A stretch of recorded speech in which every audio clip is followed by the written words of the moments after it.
श्री कृष्ण, राधे राधे। प्यारे भक्तगणों, आज है चैत्र महीने की शुक्ला पक्ष की कामदा एकादशी का दिन और मैं आज आप सभी को सुनाऊंगी एकादशी व्रत में अनंत सुखों को देने वाली गर्भ गीता पाठ और साथ में श्रवण करेंगे गीता पाठ का 7वां अध्याय महात्म्य सहित। एकादशी व्रत में एक बार अवश्य सुनिएगा। गर्भ गीता पाठ। जो भी प्राणी इस गर्भ गीता का सद्भावना से विचार मनन करता है वह फिर गर्भ में नहीं आता, उसे मोक्ष प्राप्त होती है। तो आइए प्यारे भक्तगणों, आज पूर्णिमा तिथि पर श्रवण करें श्री गर्भ गीता पाठ। श्री कृष्ण भगवान जी का वचन है, जो प्राणी इस गर्भ गीता का सद्भावना से विचार मनन करता है सो पुरुष फिर गर्भवास में नहीं आता है। अर्जुन कहते हैं, हे कृष्ण भगवान, यह प्राणी जो गर्भ विषय में आता है सो किस दोष के कारण आता है? हे प्रभु जी, जब यह जन्मता है तब इसको जरा आदि रोग लगते हैं, फिर मृत्यु होती है। हे स्वामी, वह कौन सा कर्म है जिसके करने से जन्म मरण से रहित होते हैं? श्री भगवान बोले, हे अर्जुन, यह मनुष्य जो है सो आंधा मूर्ख है और संसार के साथ प्रीति करता है। यह पदार्थ मैंने पाया है और वह मैं पाऊंगा, ऐसी चिंता इस प्राणी के मन से उतरती नहीं। 8 पहर माया को ही मांगता है। इन बातों को करके बार बार जन्मता और मरता है। वह गर्भ विषय दुख पाता रहता है। अर्जुन कहने लगे, हे श्री कृष्ण भगवान, यह मन हाथी की नाई है, कृष्ण इसकी शक्ति है। यह मन तो 5 के बस में है, काम, क्रोध, लोभ, मोह और अहंकार। इन 5 में अहंकार बहुत बली है। ये कौन सा यत्न है जिससे मन बस में होए? वैसे ही मन रूपी हाथी को बस में करने के लिए ज्ञान रूपी अंकुश है। अहंकार करने से यह जीवन नरक में पड़ता है। अर्जुन कहते हैं, हे भगवान, जो एक आपके नाम के लिए वन खंड में फिरते हैं, एक वैरागी हुए हैं, एक धर्म करते हैं, इनको कैसे जाने? जो वैष्णव है वो कौन है? श्री भगवान कहते हैं, हे अर्जुन, मेरे ही नाम के लिए वनों में फिरते हैं वह सन्यासी कहते हैं। एक सिर पर जटा बांधते हैं, एक अंग पर भस्म लगाते हैं। उनमें हम नहीं है, क्योंकि इनमें अहंकार है। इससे मेरा दर्शन दुर्लभ है। अर्जुन कहते हैं, हे भगवान, वह कौन सा पाप है जिससे स्त्री की मृत्यु हो जाती है? वह कौन सा पाप है जिससे पुत्र मर जाता है? और नपुंसक कौन से पाप से होते हैं? श्री भगवान कहते हैं, हे अर्जुन, जो किसी से कर्जा लेता है और देता नहीं, इस पाप से औरत मरती है। और जो किसी की अमानत रखी हुई बचा लेता है, उनके पुत्र मर जाते हैं। जो किसी का कार्य किसी के गोचर आए पड़े और वह जवानी कहे कि मैं तेरा कार्य सबसे पहले कर दूंगा, जब समय आए उसका कार्य न करे, इस पाप से नपुंसक होता है। यह बड़े पाप है। अर्जुन कहते हैं, हे भगवान, कौन से पाप से मनुष्य सदैव रोगी रहता है? किस पाप से गधे का जन्म पाता है, स्त्री का जन्म तथा टट्टू का जन्म क्यों कर पाता है, और बिल्ली का जन्म किस पाप से होता है? श्री भगवान कहते हैं, अर्जुन, जो भी मनुष्य कन्यादान करते हैं और इस दान में मूल्य लेते हैं वो दोषी हैं। वे मनुष्य सदा रोगी रहते हैं। जो विषय विकार के वास्ते मदिरा पान करते हैं वे टट्टू का जन्म पाते हैं, और जो झूठी गवाही भरते हैं वह औरत का जन्म पाते हैं। जो रसोई बना के पहले आप भोजन कर लेते हैं और पीछे परमेश्वर को अर्पण करते हैं तो वे बिल्ली का जन्म पाती है। और जो मनुष्य अपनी झूठी वस्तु दान करते हैं औरत का जन्म पाते हैं, वह गुलाम औरतें होती हैं।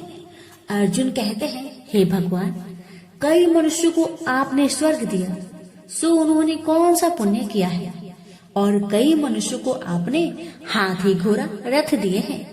उन्होंने कौन सा पुण्य किया है? श्री भगवान कहते हैं, हे अर्जुन, जिन्होंने स्वर्ण दान किया है उनको हाथी घोड़े वाहन मिलते हैं। जो परमेश्वर के निमित्त कन्यादान करते हैं सो पुरुष का जन्म पाते हैं। अर्जुन कहते हैं, हे भगवान, जिन पुरुषों के अंदर विचलित शरीर है उन्होंने कौन सा पुण्य किया है? किसी 2 घर के संपत्ति है, कोई विद्वान है, उन्होंने कौन सा पुण्य किया है? श्री भगवान कहते हैं, हे अर्जुन, जिन्होंने अन्न दान किया है उनका सुंदर स्वरूप है। जिन्होंने विद्या दान किया है वह विद्यावान होते हैं। जिन्होंने संतों की सेवा की है वह पुत्रवान होते हैं। अर्जुन कहते हैं, हे भगवान, किसी को धन से प्रीति है, कोई स्त्रियों से प्रीति करते हैं, इसका क्या कारण है? समझाकर कहिए। श्री भगवान कहते हैं, हे अर्जुन, धन और स्त्री सब नाश रूप है, मेरी भक्ति का नाश नहीं है।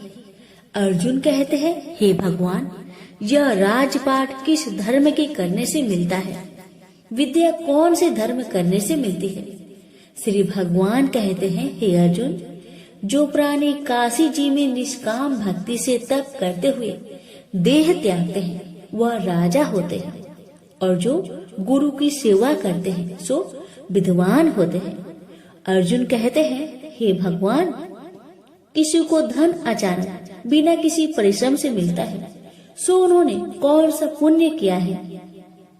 श्री भगवान कहते हैं, हे अर्जुन, जिन्होंने गुप्त दान किया है उसको धन अचानक मिलता है।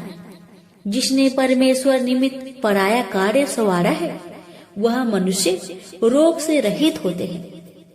अर्जुन कहते हैं, हे भगवान, कौन सा पाप से अम्ली होते हैं और कौन से पाप से गूंगे होते हैं और कौन से पाप से कुष्ठी होते हैं?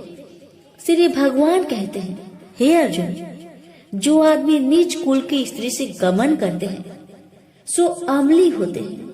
जो गुरु से विद्या पढ़कर मुकर जाते हैं सो गूंगे होते हैं। जिन्होंने गौ घात किया है वे कुष्ठी होते हैं। अर्जुन कहते हैं, भगवान, जिस किसी पुरुष के देह में रक्त का विकार होता है वह किस पाप से होता है? और कोई दरिद्र होते हैं, किसी को खरक वायु होती है, और कोई अंधे होते हैं तो कोई पंगुल होते हैं, सो कौन से पाप से रहित होते हैं? और कई स्त्रियां बाल विधवा होती है तो यह किस पाप से होती है? श्री भगवान कहते हैं, हे अर्जुन, तो सदा क्रोधवान रहते हैं उन्हें रक्त विकार होता है। जो मलिन रहते हैं वह सदा दरिद्री होते हैं। जो कुकर्मी ब्राह्मण को दान देते हैं उनकी खरक वायु होती है। जो पराई स्त्री को नंगी देखते हैं, गुरु की पत्नी को कुदृष्टि करते हैं सो अंधे होते हैं। जिसने गुरु और ब्राह्मण को लात मारी है सो लंगड़ा व पंगुल होता है। जो औरत अपने पति को छोड़कर पराये पुरुष से संग करती है सो वह बाल विधवा होती है। अर्जुन कहते हैं, हे भगवान, आप पर ब्रह्मा हो, आपको नमस्कार है। आगे मैं आपको संबंधी जानता था, परंतु अब मैं ईश्वर रूप में जानता हूँ। हे पर ब्रह्मा, गुरु दीक्षा कैसी होती है सो कृपा करके मुझसे कहिए। श्री भगवान कहते हैं, हे अर्जुन, तुम धन्य हो, तुम्हारे माता पिता भी धन्य हैं, जिनके तुम ऐसे पुत्र हो। हे अर्जुन, सारे संसार का गुरु जगन्नाथ, विद्या का गुरु काशी, चारों वर्णों का गुरु सन्यासी है। सन्यासी उसको कहते हैं जिन्हें सबका त्याग करके मेरे प्रति मन लगाया है, सो ब्राह्मण जगत गुरु है। हे अर्जुन, यह बात ध्यान देकर सुनने की है। गुरु कैसा करे? जिसने सब इंद्रियां जीती हो, जिसको सब संसार ईश्वर में नजर आता हो और सब जगत से उदास हो। ऐसा गुरु करे जो परमेश्वर को जानने वाला हो और उस गुरु की पूजा सब तरह से करे। हे अर्जुन, जो गुरु काम भक्त होता है और जो प्राणी गुरु की पूजा सब तरह से करे, हे अर्जुन, सो गुरु का भक्त होता है। और जो प्राणी गुरु की पूजा सब तरह से करे, हे अर्जुन, जो गुरु का भक्त होता है और जो प्राणी गुरु के सम्मुख होकर भजन करते हैं उसका भजन करना सफल है। जो गुरु से विमुख है उनको सप्त ग्राम मारे का पाप है। गुरु से विमुख प्राणी दर्शन करने योग्य नहीं होते। जो गृहस्थी संसार में गुरु के बिना है चंडाल के समान है। जिस तरह मदिरा का भंडार हो उसमें जो गंगा जल है सो अपवित्र है, इसी तरह गुरु से विमुख का भजन सदा अपवित्र होता है। उसके हाथ का देवता भी नहीं लेते, उसके सब कर्म निष्फल है। कुकर, सुकर, गंधर्व, काक ये सब की सब योनि में बड़ी खोटी योनि है। सबसे यह मनुष्य खोटा है जो गुरु नहीं करता। गुरु बिना गति नहीं होती, यह अवश्य नरक को जाएगा। गुरु दीक्षा बिना प्राणी के सब कर्म निष्फल होते हैं। हे अर्जुन, जैसे चारों वर्णों को मेरी भक्ति करना योग है, तैसे गुरु धार के गुरु की भक्ति करना योग है। जैसे गंगा नदियों में उत्तम है, सब व्रतों में एकादशी का व्रत श्रेष्ठ है, वैसे हे अर्जुन शुभ कर्मों में गुरु सेवा उत्तम है। गुरु दीक्षा बिना प्राणी पशु योनि को पाता है। जो धर्म भी करता है सो पशु योनि में फल भोगता है, 84 योनियों में भ्रमता रहता है। अर्जुन कहते हैं, हे श्री कृष्ण, भगवान गुरु दीक्षा क्या वस्तु है? भगवान कहते हैं, अर्जुन धन्य जन्म है तेरा जिसने यह प्रश्न किया है। तू धन्य है। गुरु दीक्षा के 2 अक्षर हैं, हरिओम। इन अक्षरों को गुरु कहता है। यह चारों वर्णों को अपना श्रेष्ठ है। हे अर्जुन, जो गुरु की सेवा करता है उस पर मेरी प्रसन्नता है। वह 84 से छूट जाएगा, जन्म मरण से रहित हो, नरक नहीं भोगता। गुरु की सेवा करता है उसको कई अश्वमेघ यज्ञ के पुण्य का फल मिलता है। गुरु की सेवा मेरी सेवा है। हे अर्जुन, हमारे तुम्हारे संवाद जो पढ़ेंगे सो गर्भ के दुख से बचेंगे, 84 कट जाएगी। इसी से इस पाठ का नाम गर्भ गीता है। श्री कृष्ण भगवान जी के मुख से अर्जुन ने श्रवण की है। गुरु दीक्षा लेना उत्तम कर्म है। उसका फल है कि नरक से वह 84 से जीव बचा रहता है। भगवान बहुत प्रसन्न होते हैं। प्रेम से बोलिए श्री कृष्ण भगवान की जय। श्री कृष्ण भगवान बोले, हे पार्थ, जो मुझ में मन लगाकर मेरे में ही आश्रय लेकर योगा अभ्यास करते हुए मेरे स्वरूप का संचय रहित पूर्ण ज्ञान प्राप्त होगा, सो सुनो, विज्ञान के सहित वह पूर्ण ज्ञान में तुम्हें सुनाता हूँ, जिसके जानने से तुमको इस लोक में और कुछ जानना शेष न रहेगा। सहस्त्रों मनुष्य में से कोई एक सिद्धि प्राप्त के लिए यत्न करता है। उन यत्न करने वाले सिद्धों में से कोई बिरला ही मुझे ठीक जान पड़ता है। पृथ्वी, जल, अग्नि, वायु, आकाश, मन, बुद्धि और अहंकार, यह 8 प्रकार की मेरी प्रकृति माया है। इस प्रकृति को अपरा अचेतन अर्थात जड़ कहते हैं। और हे महाबाहो, इससे दूसरी प्रकृति चेतन है, जिसने संपूर्ण जगत धारण किया है। इन्हीं प्रकृतियों से सब प्राणी मात्र उत्पन्न होते हैं। ऐसा जानो, यह प्रकृतियां हमसे ही उत्पन्न हुई है। इस तरह सब जगत की उत्पत्ति और प्रलय का कारण मैं ही हूँ। हे धनंजय, जिस प्रकार धागे में मणि पिराई जाती है, उसी भांति यह सब संसार मुझसे परे और कुछ भी नहीं। हे कुंती पुत्र, जल में रस में मैं ही हूँ, चंद्रमा और सूर्य में प्रकाश में मैं ही हूँ, सब वेदों का सार मैं ही हूँ, आकाश में शब्द तथा पुरुष में पौरुष मैं ही हूँ। हे अर्जुन, पृथ्वी में सुगंध तथा अग्नि में तेज रूप मैं ही हूँ, सब प्राणियों में जीवन और तपस्वियों का तप मैं ही हूँ। हे पार्थ, समस्त प्राणियों में सनातन बीज रूप मुझको ही जानना, बुद्धिमानों में बुद्धि स्वरूप और तेजस्वियों में तेज मैं ही हूँ। हे अर्जुन, काम और रोग रहित बलवान पुरुषों में धर्म के विरुद्ध न जानने वाला कर्म मैं ही हूँ। जितने भी स्वास्तिक राजस तामस पदार्थ है वे सब मुझसे ही उत्पन्न हैं, परंतु उनमें मैं नहीं रहता। ये सब मुझ में है। सत्व रज तम इन तीनों गुणों के प्रभाव से यह सारा जगत मोहित हो रहा है। इस कारण यह मेरी गुणमयी और दिव्यमयी माया अति दुस्तर है। जो मुझको अनन्य भाव से भजते हैं वे इस माया को पार कर जाते हैं। हे भारत श्रेष्ठ अर्जुन, 4 प्रकार के जीव मुझको भजते हैं। दुखिया, जिज्ञासु, ऐश्वर्य की कामना करने वाले और ज्ञानी, जिनमें मुझे सदा एकाग्रचित और केवल मेरी भक्ति करने वाले, और ज्ञानी जिनमें मुझे सदा एकाग्रचित और केवल मेरी भक्ति करने वाले ज्ञानी पुरुष श्रेष्ठ है, क्योंकि मैं ज्ञानी को अत्यंत प्रिय हूँ और वह मुझको प्रिय है। यद्यपि ये सभी भक्त श्रेष्ठ है, तथापि ज्ञानी तो मेरी आत्मा ही है, क्योंकि वह मुझ में ही मन लगाकर मुझको ही सर्वोत्तम गति मान मेरा ही आश्रय ग्रहण करता है। वह ज्ञानी अनेक जन्मों के बाद मुझे पा लेता है।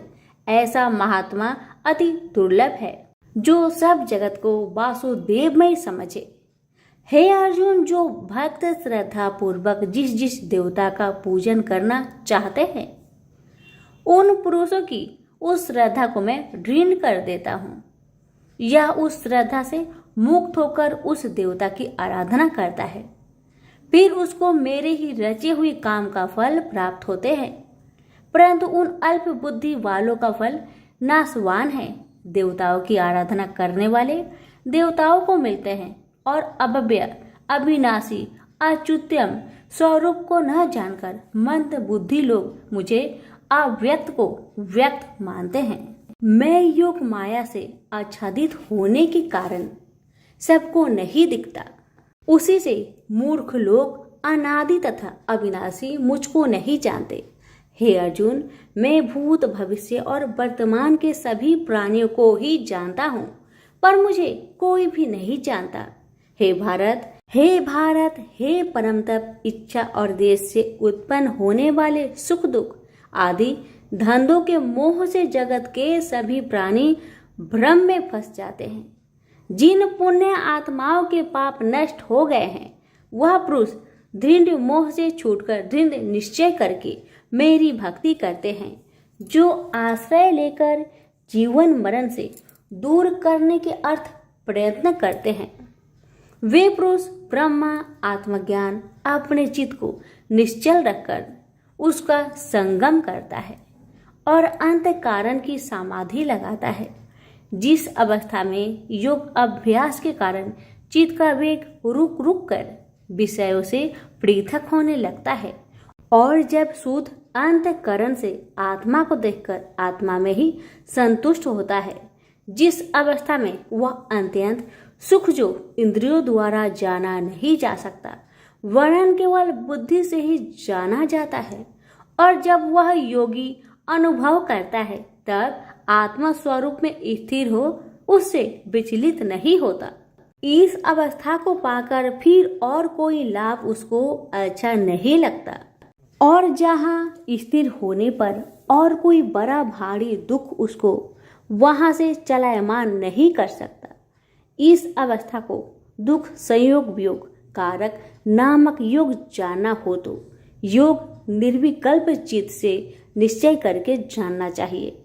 संकल्प से उत्पन्न होने वाला समस्त कामनाओं को त्याग कर और मन ही मन में सकल इंद्रियों को चारों ओर से रोक रोक कर धैर्य के साथ बुद्धि को अपने अधीन कर धीरे धीरे विषय से दूर हटा ले और भली भांति मन को आत्मा में स्थिर करके किसी वस्तु की इच्छा ना करे, और चंचल मन जिधर जिधर जाए उधर से इसको हटाकर आत्मा के बस में करना चाहिए। इस प्रकार शांति चित्त तथा रजोगुण से रहित निष्पाप तथा ब्रह्म स्वरूप योगी को उत्तम सुख प्राप्त होता है। इस रीति से निरंतर योगाभ्यास करने वाला योगी समस्त पापों से छूटकर सहज ही उस परम सुख को पा लेता है जो ब्रह्म के संयोग से प्राप्त होता है। जिसका मन योग में स्थिर हो गया है उसकी दृष्टि भी सर्वत्र समान हो जाती है और वह सब प्राणियों में अपने को और अपने में सब प्राणियों को देखता है। जो सब प्राणियों में मुझको और मुझ में सब प्राणियों को देखता है। मैं उससे अलग नहीं रहता और मुझसे वह अलग नहीं रहता। जो अभेद भाव से रहता है सब प्राणियों में स्थिर हो मेरा मनन करता है वह योगी चाहे जिस अवस्था में रहे मुझ में मिल जाता है। हे अर्जुन, जो समस्त प्राणियों के दुख सुख के समान समझता है और सबको समान देखता है वही श्रेष्ठ योगी है। अर्जुन बोले, हे मधुसूदन, आपने जो योग बताया कि सबको अपने ही समान देखे सो मन के चंचल होने के कारण मैं उसको अपने में दृढ़ स्थिर नहीं देखता हूँ। हे श्री कृष्ण, यह चंचल मन बड़ा ही हठी पराक्रमी और दृढ़ है। इसको अपने अधीन रखना तो मुझे वायु को बांध रखने के समान ही प्रतीत होता है। श्री कृष्ण भगवान ने कहा, हे महाबाहो, इसमें संदेह कि मन अति चंचल है तो भी हे कुंती पुत्र, अभ्यास और वैराग्य से इसे बस में किया जा सकता है। जिसका मन बस में नहीं उसको योग अति दुर्लभ है।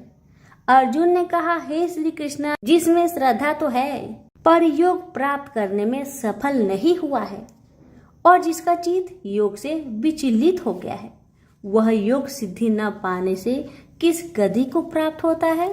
श्री कृष्ण बोले, हे अर्जुन, उसका यहाँ नाश नहीं होगा पर परलोक में भी नहीं होगा क्योंकि उत्तम कर्म करने वाले किसी मनुष्य की दुर्गति नहीं होती। वह योग में असफल मनुष्य बहुत दिनों तक पुण्यवानों को प्राप्त होने वाले लोकों में वास करता है और फिर वहां से किसी पवित्र और धनवान मनुष्य घर में आकर जन्म लेता है। इस प्रकार का जन्म पाना भी इस लोक में बड़ा दुर्लभ है। हे कुरुनंदन, यह योगियों के बस में जन्म लेकर पूर्व जन्म की बुद्धि संस्कार अर्थात आत्मज्ञान को पाता है और उससे अधिक सिद्धि के लिए यत्न करता हूँ। पूर्व जन्म में किए योग अभ्यास के बल में अनेक विघ्नों को पड़ने पर भी यह मोक्ष को प्राप्त होता है। योग की केवल इच्छा ही हो तो पुरुष शब्द ब्रह्म के परे जा पहुंचता है। जो बड़े परिश्रम और यत्न से योग अभ्यास करता है वह पापों से छूट मोक्ष को पाता है। बड़े तपस्वियों से योगी श्रेष्ठ है। जो शुद्ध होकर अनेक जन्मों में परिश्रम करके सफल होता है और ज्ञानियों से भी योगी श्रेष्ठ है। इसलिए हे अर्जुन, तुम योगी बनो। केवल मुझ में ही मन लगाकर योग प्राप्ति के लिए जो मेरा भजन करता है उसको समस्त योगियों के मध्य से मैंने अत्यंत श्रेष्ठ माना है। प्रेम से बोलिए श्री कृष्ण भगवान की जय। अब सुनिए श्रीमद् भगवत गीता पाठ अध्याय 7 की महात्म्य। भगवान शिव कहते हैं, हे पार्वती, अब मैं 7वें अध्याय का महात्म्य बतलाता हूँ जिसे सुनकर कानों में अमृत राशि भर जाती है। पाटलिपुत्र नामक एक दुर्गम नगर है जिसका गोपुर बहुत ही ऊंचा है। उस नगर में शंकुकर्ण नामक एक ब्राह्मण रहता था। उसने वैश्यावृत्ति का आश्रय लेकर बहुत धन कमाया, किंतु ना तो कभी पितरों का तर्पण किया और न देवताओं का पूजन ही। वह धनोपार्जन में तत्पर होकर राजाओं को ही भोज दिया करता था। एक समय की बात है, उस ब्राह्मण ने अपना चौथा विवाह करने के लिए पुत्र और बंधुओं के साथ यात्रा की। मार्ग में आधी रात के समय जब वह सो रहा था तब एक सर्प ने कहीं से आकर उसकी बाह में काट लिया। उसके काटते ही ऐसी अवस्था हो गई कि मणि, मंत्र और औषधि आदि से भी उसके शरीर की रक्षा असाध्य जान पड़ी। तत्पश्चात कुछ ही क्षणों में उसके प्राण पेखरू उड़ गए। वह प्रेत बना। फिर बहुत समय के बाद वह प्रेत सर्प योनि में उत्पन्न हुआ। उसका बीत धन की वासना में बंधा था। उसने पूर्व वृत्तांत को स्मरण करके सोचा, मैंने घर के बाहर करोड़ों की संख्या में अपना जो धन गार रखा है, उससे इन पुत्रों को वंचित करके स्वयं ही उसकी रक्षा करूंगा। सांप की योनि से पीड़ित होकर पिता ने एक दिव्य सपना में अपने पुत्र के समक्ष आकर अपना मनोभाव बताया। तब उसके पुत्र ने सवेरे उठकर बड़े विस्मय के साथ एक दूसरे से सपने की बातें कही। उनमें से झंझला पुत्र कुदाल हाथ में लिए घर से निकला और जहां उसके पिता सर्प योनि धारण करके रहते थे उस स्थान पर गया। यद्यपि उसे धन के स्थान पर ठीक ठीक पता नहीं था, तो भी उसने जीहो से उसका ठीक निश्चय कर लिया और लोभ बुद्धि से वहां पहुंचकर बाबी को खोदना आरंभ किया। तब उस बाबी से बड़ा भयानक सांप प्रकट हुआ और बोला, ओ मूर्ख, तू कौन है? किस लिए यहाँ आया है? यह बिल क्यों खोद रहा है? किसने तुझे भेजा है? ये सारी बातें मेरे सामने बता। पुत्र बोला, पिताजी, आपकी मुक्ति कैसे होगी? इसका उपाय मुझे बतलाइए, क्योंकि मैं इतनी रात को सब लोगों को छोड़कर आपके पास आया हूँ। पिता बोले, बेटा, गीता के अमृतमय 7वें अध्याय को छोड़कर मुझे मुक्त करने में तीर्थ, दान, तप और यज्ञ भी सर्वथा समर्थ नहीं है। केवल गीता का 7वां अध्याय ही प्राणियों के जरा मृत्यु आदि दुखों को दूर करने वाला है। पुत्र, मेरे श्राद्ध के दिन गीता के 7वें अध्याय का पाठ करने वाले ब्राह्मण को श्रद्धा पूर्वक भोजन कराओ। इससे निसंदेह मेरी मुक्ति हो जाएगी। बस अपनी शक्ति के अनुसार पूर्ण श्रद्धा के साथ निर्वर्षी और वेद विद्या में प्रवीण अन्य प्राणी को भी भोजन कराना। सर्प योनि में पड़े हुए पिता के यह वचन सुनकर सभी पुत्र ने उनकी आज्ञा अनुसार तथा उससे भी अधिक किया। अब शंकुकर ने अपने सर्प शरीर को त्याग कर दिव्य देह धारण किया और सारा धन पुत्रों के अधीन कर दिया। पिता ने करोड़ों की संख्या में जो धन उनमें बांट दिया था, उससे वे पुत्र बहुत प्रसन्न हुए। उनकी बुद्धि धर्म में लगने लगी थी, इसलिए उन्होंने बावली, कुआं, पोखरा, यज्ञ तथा देव मंदिर के लिए उस धन का उपयोग किया और अन्य शाला भी बनवाए। तत्पश्चात 7वें अध्याय का सदा जप करते हुए उन्होंने मोक्ष प्राप्त किया। हे पार्वती, यह तुम्हें 7वां अध्याय का महात्म्य बतलाया, जिसके श्रवण मात्र से मानव सब पातकों से मुक्त हो जाता है। प्रेम से बोलिए उमापति शंकर भगवान की जय। वीडियो को लाइक शेयर करना ना भूले। धन्यवाद।